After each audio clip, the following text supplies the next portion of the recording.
Guys, it's your girl Kizzy Rock, and yes, Kizzy Rock is my birth given name. Happy Monday morning. Want to say hey to all my subscribers, new as well as season. I got a word for you. Tap in. Happy Monday morning, guys. Hope you guys enjoyed your weekend. I surely did enjoy mine. Just want to speak to you guys about a couple of things. I want to speak to you guys about we should be so grateful. We should be so grateful that God has not released certain things to us yet, or when we think we should have had it.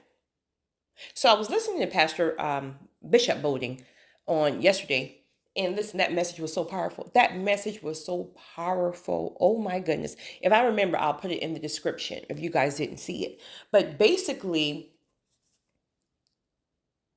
see, we don't know nothing. We be thinking that we're ready for this and we're ready for that and we're ready for this, that, and the third.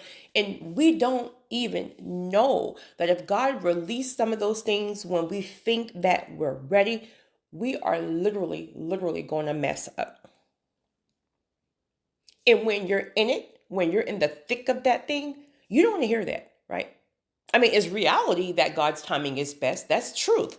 But when you're in it and you're toiling in this thing and you think you're ready, you're trying to think, and people are saying, oh, God's timing. It's like, you don't want to hear that. Let's just keep it real. Be transparent. You don't want to hear that in the time because you really believe that you're ready.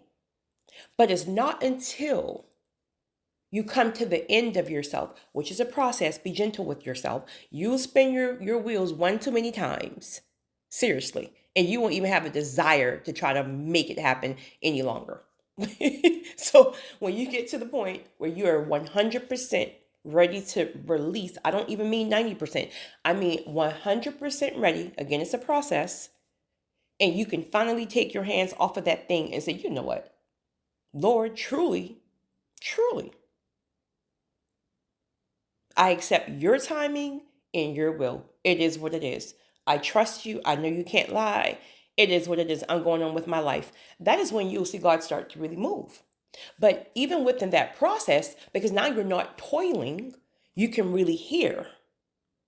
That thing don't have your mind all over the place trying to think this and think that, try this and try. Like your mind is just at peace. God can now start to get more insight to you. And once you receive that insight, which many of you are here now, many of you have truly released the promise. I mean, seriously, 6 months ago, honey, you go over there, check the social media. You might go over there and try to beat a certain door down. You might try to contact a connect or a hookup. Like many of you are at the place where you truly have released 100% the promise to God.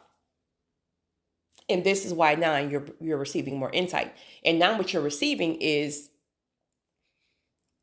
again, it's not all Disneyland and fairy tales. There's work. There's demonic forces. There's giants. So there's a lot of different things that God is giving you insight about. And so now you're realizing that if God had given you that thing one day too early, you would have fumbled bad because you would have ended up conforming to the room if you didn't go through this wilderness, this delay, this whole process.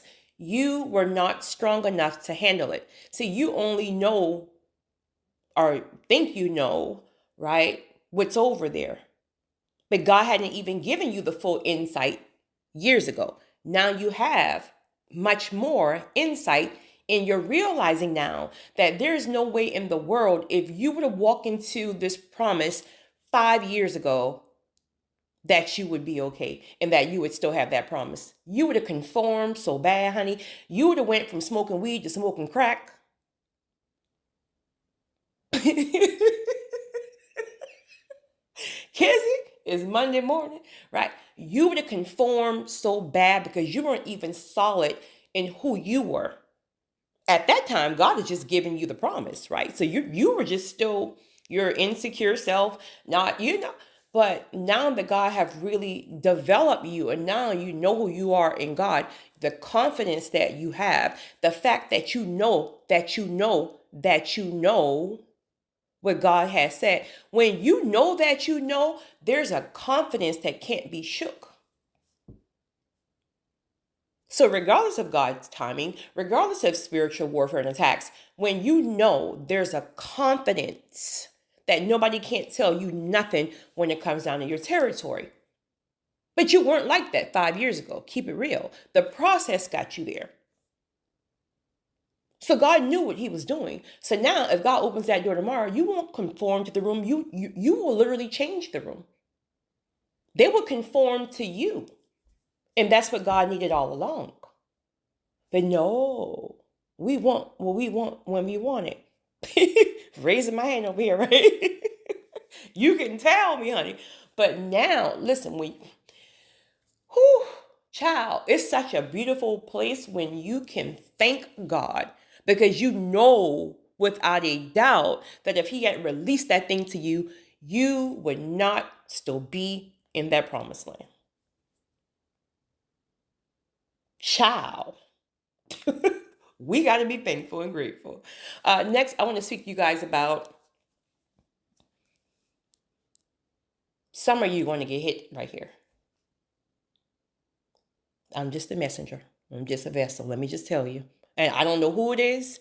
So please stop unsubscribing because you're thinking somebody's talking about you and that really just the Holy Spirit convicting you. Right? Whew. There is one thing in particular that's keeping you away from the promise. One thing.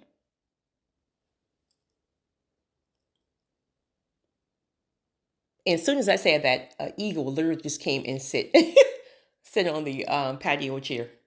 The eagle just sitting there. One thing. And one eagle, because I mean, you know how eagles, you know. So hear me well. Right? This thing may not even be a sin. It could be, but this thing may not even be a sin. But for some reason, it's something that God just needs you to do away with. I don't know why. Ask him, he'll tell you. Probably not told you. But you may have even tried to stop this thing or get away from this thing. And maybe you did great for some time. And then maybe some season of delays hit. You got bored and you went back to it or whatever. So it just may have been a tussle with something. But now that we're at guard gates and just waiting for these guard gates to open, that one thing you can't keep telling yourself, well, because it's not a sin, it's not a problem. It doesn't have to be a sin if God is convicting you about it, because there's something God knows about it that it can't go past this guard gate. So you can't keep making up the excuses or allowing the enemy to tell you, well, it's okay because it's not a sin. For some of you, it is a sin. Right? No judgment here. We all human. We all got our stuff. Right? I'm just telling you. That one thing is keeping you from the promise. Ask God to give you grace. Ask him to give you strength in that area. Most importantly, ask him to give you strategy in that area. Strategy is so important. This is why I tell people, you got to go to God for yourself sometimes, because I know for me, there are certain things that God had me to fast against, right? Just in the past, speak in general, fast against certain things where the average person would tell you, go on the food fast. And I'm not saying anything is wrong with the food fast, right? I'm not saying anything is wrong with people who believe that only a food fast can break certain things. I'm not saying anything about scriptural fast. I'm not saying anything about that. I'm speaking about when you have a one-on-one personal connection with God, God will literally give you strategic downloads about a certain area that he needs you to work on that may not look like the advice that you would get from someone else. It's personal. So that can look like, for an example, if you are addicted to weed. I'm not saying anything's wrong with weed. I don't smoke weed. If that's your thing, do your thing. I'm just saying, right?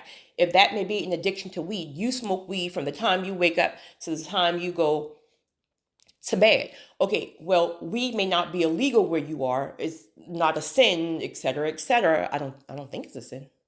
Smoking weed is a sin? I don't even know. But it may not be a sin per se, but it's something that have you in bondage. You're using it to numb an area And no judgment, because some people use sex, some people use food, some use sweets, some use cigarettes, some use porn, whatever, right? To numb things. Addiction really is just really about numbing certain areas that you don't even realize it, but it's soothing something. And that soothing of something that you're having your marijuana for breakfast, lunch, and dinner, God may be requiring you to stop it because it's going to be the only way he can get you to feel and acknowledge some type of trauma that may have happened in childhood, adulthood, whatever. But he can't even get you to, he got to get to your core. You got to get to your core. This is why a lot of people don't like to heal, because healing hurts like hell. God has to get to your core, and he can't do that when you're masking things. When you go through a healing season, God will literally unmask you. Everything that you place around your life to have like these barriers around you so no one can hurt you again, no one can offend you again, no one can such and such. When you go through a healing season, God removes all that stuff. He will require you to stop drinking, stop smoking, stop having sex, stop eating all that ice cream. Whatever your addiction is, he will remove that first, because he got to get to your core. And that just came to me, right? Because I was just going to say like whatever the one thing is, but he won't let me get up off of this. So I guess it's somebody, I don't know. So that's why it may not be so much about, oh, it's a sin, right? So a food fast may not work with that, because you may not even be a person who likes food. Well, you smoke weed, you probably eat all day for real. So, I don't know, but you may not be a person who have a struggle with food. Now, personally, this is just me, all me here. I'm not saying nothing about religion, scriptures, or anything. When I go on the fast, it's something that happens where I get, never mind. Well, there's just a power that develops, right? So I hear people say things like they're going to fast because they're waiting on God to do something, and they think like the fast is going to make God's hands move. That has never ever been my scenario. If it's been yours, absolutely amazing. Not for me. Fasting is more about I receive insight, because there's a clarity there. I'm speaking about food fast. I receive insight, and then after that fast, you got some power, right? You just keep developing that power. But the food fast may not work for you. So because the marijuana is your vice, right? God may have you fast against the marijuana, and you're probably losing your mind just thinking about it, right? God may say 3 days, no marijuana. And you're like, hold up, can we just do 3 hours, right? Just do whatever he tells you, right? Just do whatever he tells you. And within that 3 days, you're thinking like, all right, I'm a master this thing for real, because I got to really seriously, I got to really pass this thing to get to the next level. So I'm going to just do whatever I got to do. It's just 3 days. And honey, when you come out of that third day, you wouldn't even want marijuana no more. Or even if you do, let's just say it's not like a vice where you're covering things up or whatever. Even if you come out of that and you give God time to work on whatever he needs to work on, you wouldn't have the same relationship with the marijuana. So now you may just need it because it just helps you sleep. But you're not smoking it for it to cover up some unaddressed traumas.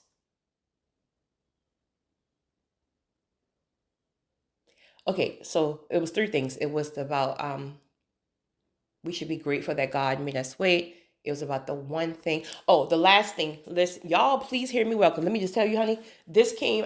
When I say so clear as day, so profound this morning.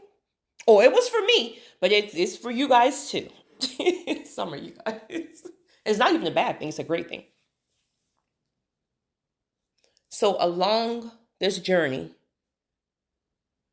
God had given you very strict details He may have required you to create a vision board.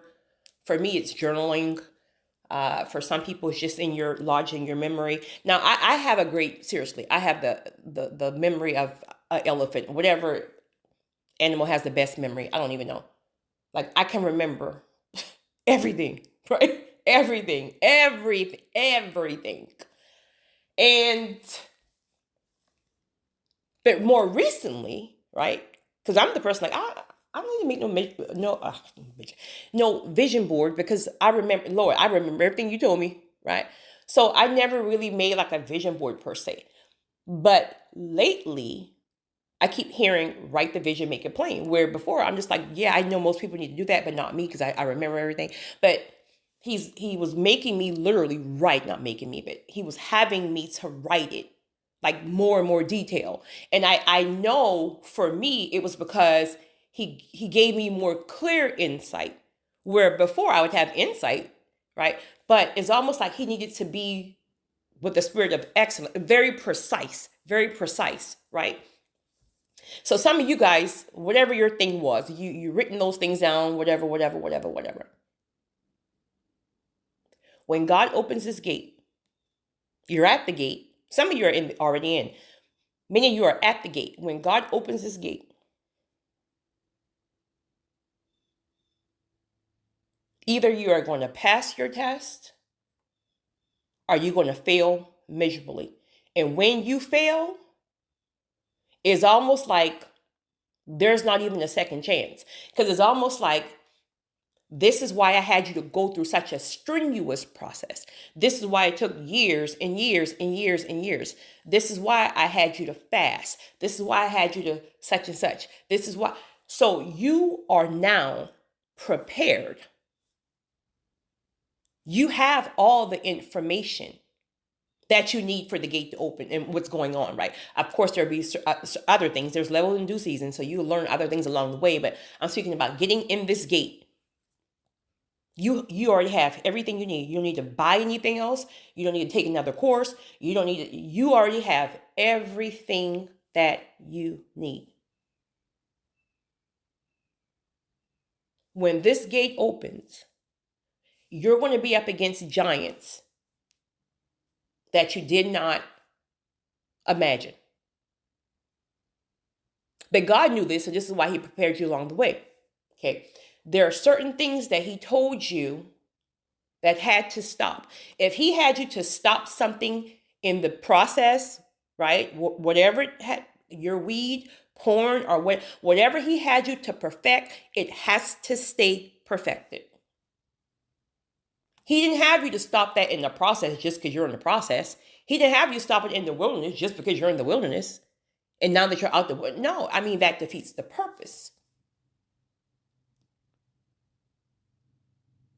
Everything that he worked on you with, that mouth, that patience, for me is the patience, right? That mouth, that patience, that addiction, that mindset, that low self-esteem, the confidence, all that stuff, everything that he worked on you with was required for the next level. But a lot of people got to hear this, because it was like God was right in my face talking to me. You are going to have to stay connected. If you unplug, if you disconnect, the Holy Spirit will convict you seriously. It will be your job to not forget about when the Holy Spirit convicts you to get yourself back plugged in. It's going to be a lot of people celebrating you. There's going to be a lot of joy, excitement, because it's better than what you imagine. So it's going to be all that. It's going to be very accelerated. And that's where you have to really be careful at too, because when things accelerate, right, that can look like God just having you going from boom, boom, boom, boom. Whatever he got you doing, right? You might get a business, you might get married, you might have a baby, right? When that stuff starts accelerating, that's when the enemy is really, really, really going to target you. Because it's easy to disconnect when you're super busy. So when you're in the wilderness, you're bored, right? Season of delays, you're bored. But with acceleration, you have to be intentional about tapping in.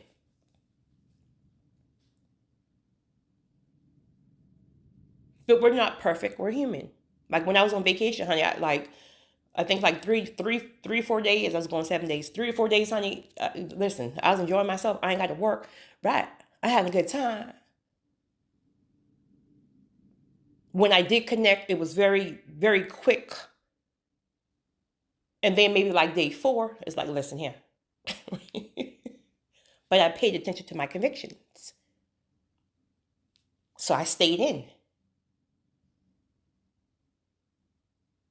Long as you pay attention to the conviction, it'll be a conviction, something like you could be whatever you got going on, honey. You enjoying yourself over there, whatever you're doing over there in the promised land. And the Holy Spirit is like, hey, remember God said, right? Remember you wrote this. Remember the pact when you agreed. Remember, right? He's going to bring it back to you. Now, you can ignore it and be like, oh, no, I'm having a good time. Like, no, I'm here now. Oh, okay. Play with it. Play with it. Not only are you going back to the previous level, you're getting thrown back to level. Like, say it was kicked out of heaven. Honey, you're flying back to level 1. 1. Not 8, 9, 10. 1. So whatever you do, guys, it's like I'm so excited for something. I can feel it in my spirit, honey. Some of you are already here, but for some of you, it's literally any day. Like my spirit is so ignited and excited. But at the same time, please remember the pact you made with God. Please remember everything he told you to do when he would bless you. Please don't get the big head. It's your girl, Kizzy Rock.